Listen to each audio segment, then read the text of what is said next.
nuestro invitado, con Claudia Roura.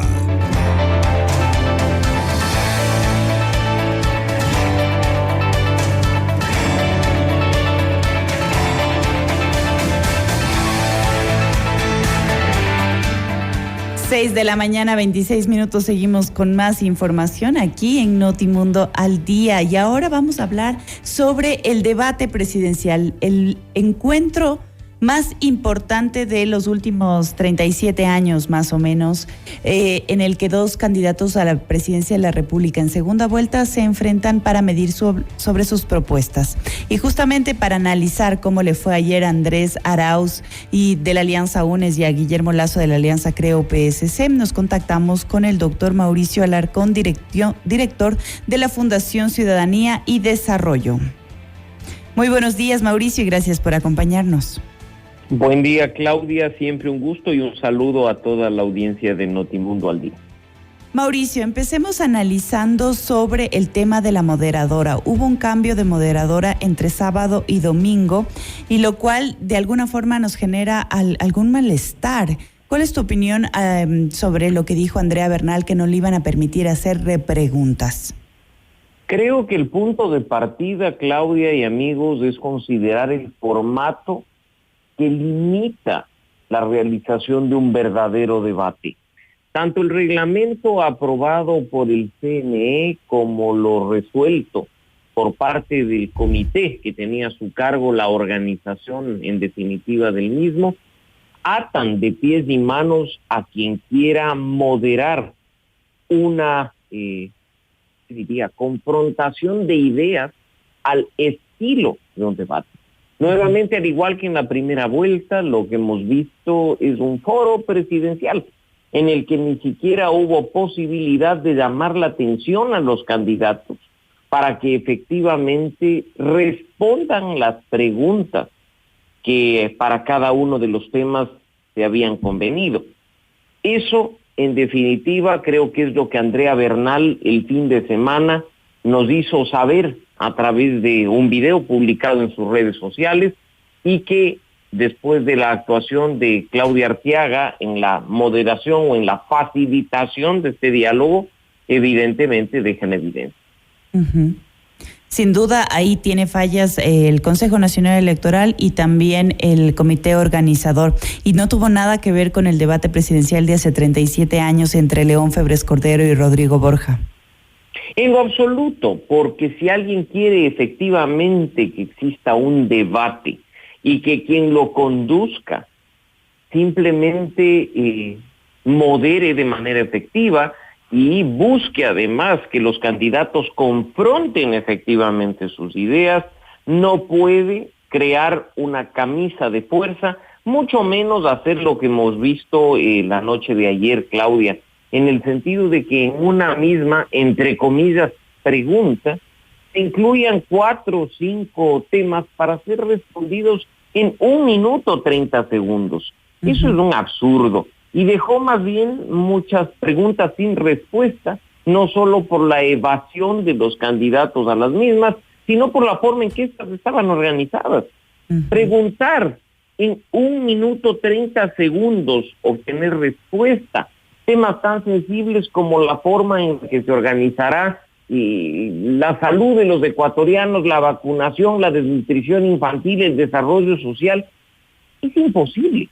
Simplemente eso no funciona. Y no me voy a quedar yo, sinceramente, en el pensamiento positivo de algunas personas que prefieren ver el vaso medio lleno y decir, al menos hubo algo. Porque no se trata de que al menos haya algo, hay que dejar de lado ese pensamiento mediocre y forzar, especialmente de cara a las elecciones seccionales que están a la vuelta de la esquina, las de 2023, espacios de verdadera confrontación de ideas en la que quienes vamos a elegir, los votantes, tengamos insumos para sacar nuestras propias conclusiones. Uh-huh. Y sobre todo también lo que tú decías, o sea, los candidatos se dedicaron a agredirse y la moderadora no podía decir absolutamente nada o exigirles que respondan a la pregunta, porque al final les preguntaban de una cosa, no tenían tiempo para responder, pero también respondían sobre otros temas. Por supuesto, Por supuesto, y ahí es cuando quien modera o facilita el debate debe tener total libertad de, incluso, entre comillas, rompiendo el protocolo, llamar la atención a los candidatos para que se ciñan a las reglas de juego que les fueron entregadas antes de que estén en el set de televisión, para que los candidatos respeten a la gente que está del otro lado, a quienes vimos este espacio de intercambio, y cumplan efectivamente con el rol que se esperaba. Deja una tarea pendiente. Más allá de cualquier cosa, tiene que reformarse el reglamento de debates y, por supuesto, tiene que darse una dinámica distinta para que incluso, con todo respeto, por supuesto, no se entregue un espacio a manera de concurso de belleza para que el mensaje final de los candidatos sea: ¿qué espera usted del mundo o cuáles son los valores con los que usted cree? Y que en definitiva se mande un mensaje casi que la paz mundial. Así es. Mauricio, ahora hablemos sobre los candidatos presidenciales. ¿Ellos estuvieron también a la altura? Creo que muchos de ellos fueron con una consigna muy clara, y cuando hablo de muchos es porque el candidato no va solo a estos espacios. Si bien el candidato es quien aparece en pantalla, sus equipos están detrás, sus estrategas, sus analistas de redes, sus analistas de medios, incluso, como vimos, sus familiares y amigos que estuvieron habilitados para acompañarles en el espacio. Así es que ahí vemos un grupo de gente en cada una de las posiciones de los candidatos. Y pues en ese sentido se limitaron nada más a lanzar consignas, a posicionar mensajes y a decir lo que ellos querían, más allá de lo que la moderadora y el comité de debates pretendían obtener. Nos quedan debiendo también los candidatos, por supuesto, que no respetaron el formato, incluso en muchos casos ni siquiera respetaron los tiempos y la forma en la que había que exponer en función de la activación del cronómetro a partir de una indicación de la moderadora. En conclusión, un tema bastante desordenado, que a quienes esperábamos algo similar a aquel encuentro que hace 30 y tantos años se produjo en Ecuador para una segunda vuelta entre los entonces líderes políticos Rodrigo Borja y León Febres Cordero, aún es una utopía para el país. Mauricio, para seguir con el análisis de los candidatos presidenciales, ¿sí tuvieron oportunidad de decir algunas ideas y propuestas concretas, pese a que no dijeron cómo? ¿A quién le fue mejor en este aspecto? Porque la parte en la de acusaciones quizás estuvieron igual. Definitivamente, y creo que para destacar los puntos de uno y otro candidato, en la primera parte, especialmente en lo que tenía que ver con economía, escuchamos de manera bastante clara lo que los dos candidatos buscan en caso de llegar al poder. Creo que eso es fundamental en función de tratar de ver cuáles son sus perspectivas o lo que dicen sus planes de trabajo. Ese es un detalle no menor. En ese sentido, creo que definitivamente fue óptimo escuchar, en este caso, dentro del eje de economía y empleo, que tanto el señor Arauz como el señor Lasso, por ejemplo, coinciden en la necesidad de reducir impuestos, de eliminar este impuesto perverso que se ha venido aplicando durante los últimos meses del 2% del impuesto a la renta para microempresas, y que la forma ideal y óptima de generar trabajo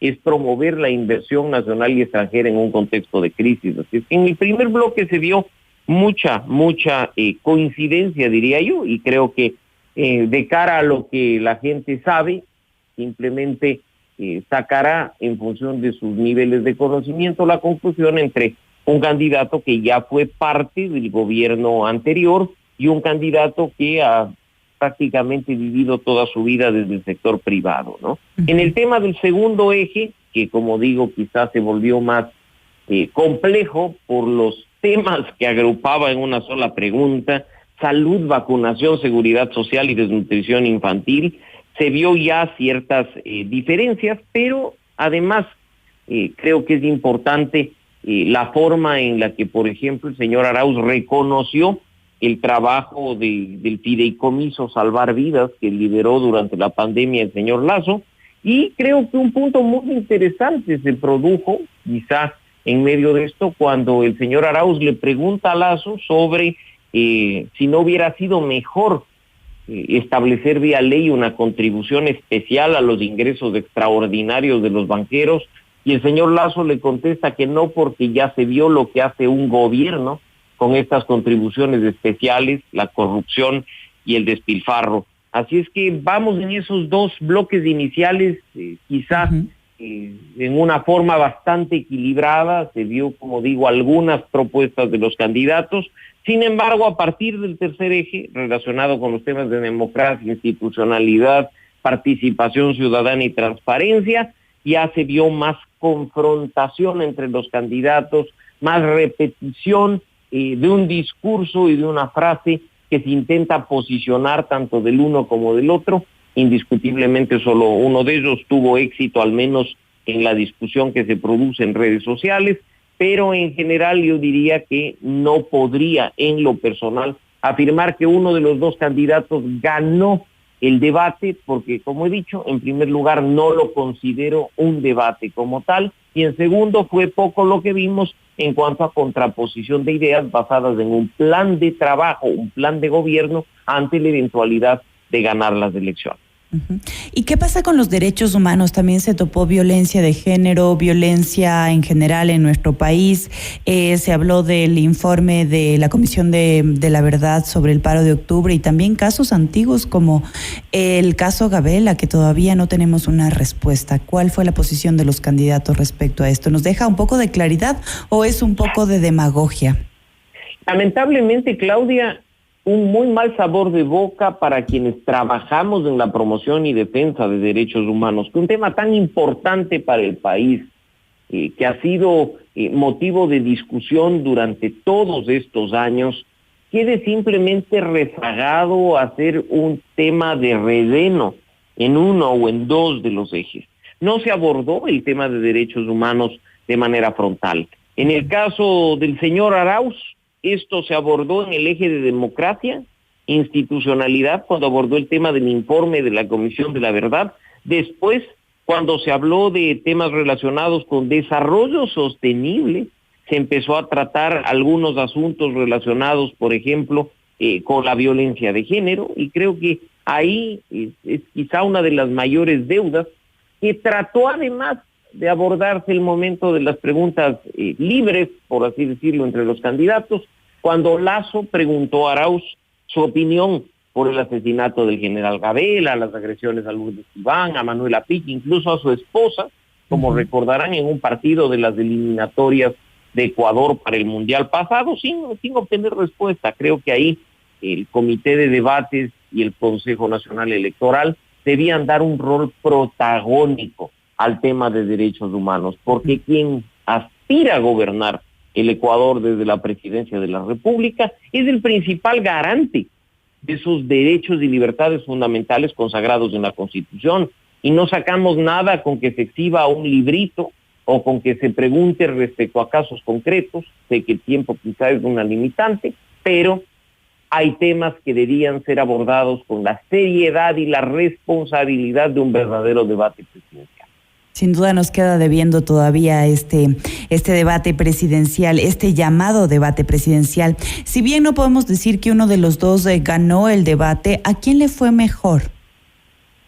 Creo que a quien le fue mejor posicionando su mensaje por repetición fue al señor Guillermo Lasso, quien además, como dije, ha ganado un debate indiscutiblemente en redes sociales. Sé que las redes sociales son un mundo minúsculo para el mundo real que debería formar parte de una campaña política, pero esa frase de Andrés, no mientas otra vez, dentro de la comunicación política, de la estrategia de marketing político, indiscutiblemente evidencia un éxito. El hecho de asociar a un candidato con la mentira se ha visto en ocasiones anteriores en procesos electorales latinoamericanos como algo que termina desgastando una candidatura, y de cara a las semanas que aún le restan a esta segunda vuelta, podría tener un impacto negativo respecto del candidato Arauz.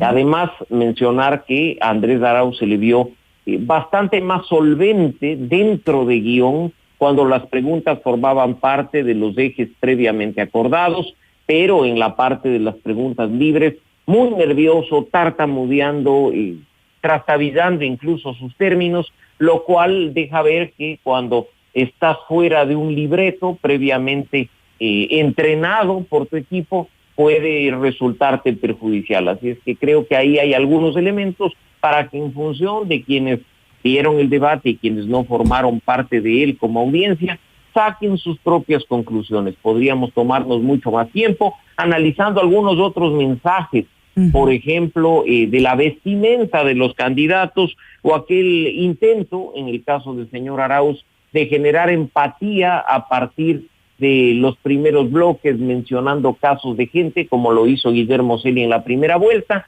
o minutos antes del debate lanzando un tuit respecto de que su esposa se encontraba embarazada. Esos recursos pueden a la larga terminar más bien generando un efecto no de empatía, sino de negatividad, en el sentido de decir que el candidato está aprovechándose de ciertas condiciones y de ciertas circunstancias para posicionar una imagen que no le corresponde. Mauricio, para terminar esta entrevista, una pregunta más. ¿Este debate o encuentro o foro presidencial ayudó a que la gente pueda decidir su voto? Siempre estos debates van a dar insumos para que aquellos que están indecisos o que en el caso puntual, como hemos visto en los últimos días, se pronuncien a favor del voto nulo, decidan sobre una u otra candidatura. Lo vimos ya en la primera vuelta, cuando a pesar de no ser un debate, sino más bien, como hemos mencionado, un foro, mucha gente estuvo atenta de lo que iban a presentar los candidatos en temas sensibles, como los temas de género, de medio ambiente, de juventud, de pueblos y nacionalidades indígenas, para decantarse. Creo que después de la primera vuelta, si alguna conclusión de estos foros podemos sacar, es que sí le permiten a la gente adoptar una posición específica. Lo vimos en beneficio del señor Herbas y del señor Pérez, e indiscutiblemente para esta segunda vuelta no tengo la menor duda que habrá quienes terminen de definir su voto en función de lo que ocurrió el día de ayer en la noche, más allá del formato, más allá de la evasión de las preguntas y más allá de las consignas políticas que vimos por parte de los dos candidatos. Perfecto, agradecemos a Mauricio Alarcón, director de la Fundación Ciudadanía y Desarrollo, por este análisis sobre el debate presidencial del día de ayer. Muchísimas gracias, Mauricio, por acompañarnos. Siempre un gusto, Claudia, a las órdenes, y que todos ustedes tengan un buen día. Esto es Notimundo al Día, siempre bien informados. Bien informados.